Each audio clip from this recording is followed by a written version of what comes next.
Imagine this. You're a business owner and you're headed into the office on a Monday morning. You grab your coffee, get to your desk, and start going through your emails. The phone rings and it's your company controller telling you that something isn't adding up and there's about $150,000 missing from your checking account. They've done some digging and they think one or more of your trusted employees have been pilfering money from the company for years. Hi, I'm Gordon Coyle. Welcome to my channel where we talk about the risk and insurance issues on the minds of business owners. In this video, we'll focus on crime insurance and explain what it is and why a separate crime policy is often needed for many businesses. If I can answer any questions on your mind regarding crime insurance coverage, please reach out. We'd love to hear from you.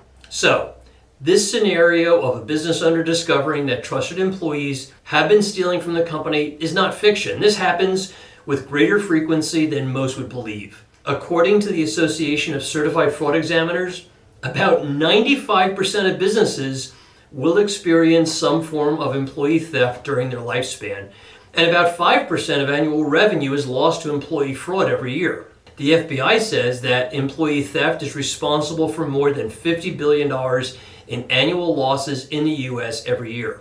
So the thought of, well, that'll never happen here is really a fallacy and should be reconsidered. It does happen and will likely happen to you. So having the right insurance in place to safeguard your assets is critically important. Let's break it down and define what commercial crime insurance actually is. In very simple terms, crime insurance is designed to protect your business from the financial losses caused by various crimes committed by employees, vendors, customers, fraudsters, and others. It includes employee dishonesty, forgery and alteration, fraud, and can be broadened to include certain cyber crimes and other crime type issues. For smaller companies, typically under $10 million in revenue, the common BOP or business owner's policy will include some forms of crime insurance, but be aware that they are very limited amounts of coverage, commonly $10,000 to $25,000 per coverage part, which I'll explain in a minute, which I think is often insufficient. For larger companies with 25 or more employees, basic crime coverages are often not embedded within their package policies, so a standalone crime policy is a must. Standalone crime insurance can provide up to 12 different coverage parts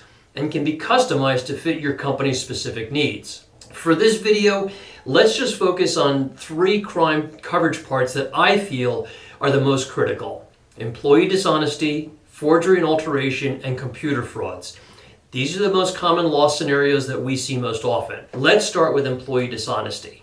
This coverage form protects the company from embezzlement schemes which one or more employees will participate in, generally over a long period of time, to pilfer a few $100s to a few $1,000s at a time from their employer. Employees will use fraudulent billing schemes. They'll overstate hours worked in payroll fraud, and they'll skim cash from registers, as well as fake reimbursement expenses, misuse company credit cards, misappropriate assets, and more. If there's a way to breach your defenses, employees will figure out a way to do it, to enrich themselves at your expense. The most common mistake employers make when it comes to employee dishonesty insurance is underestimating the amount of coverage they need. Keep in mind, these frauds happen over time. A few hundred here, a few thousand there, all add up, and before you know it, the employer is out hundreds of thousands of dollars. All right, let's move on to forgery and alteration.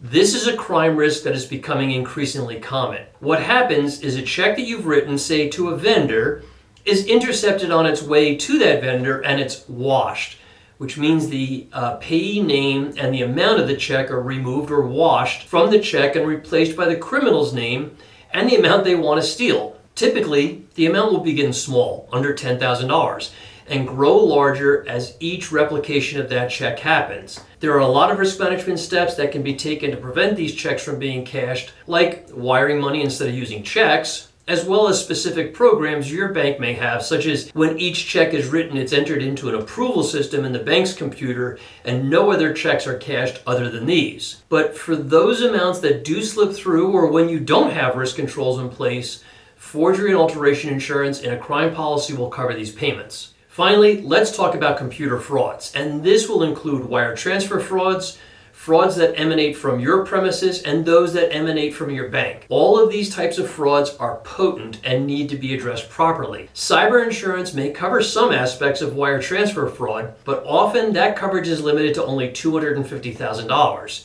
Coordinating coverage between policies here is critical. The point is that crimes can and do happen both inside and outside of your company's four walls. To be certain that you're protected for the proper limits of coverage you need, you should consider a standalone crime insurance policy. Relying on what may be included in a business owner's policy or not having coverage at all is not a good strategy. The bottom line is you probably need crime insurance tailored to your specific company needs.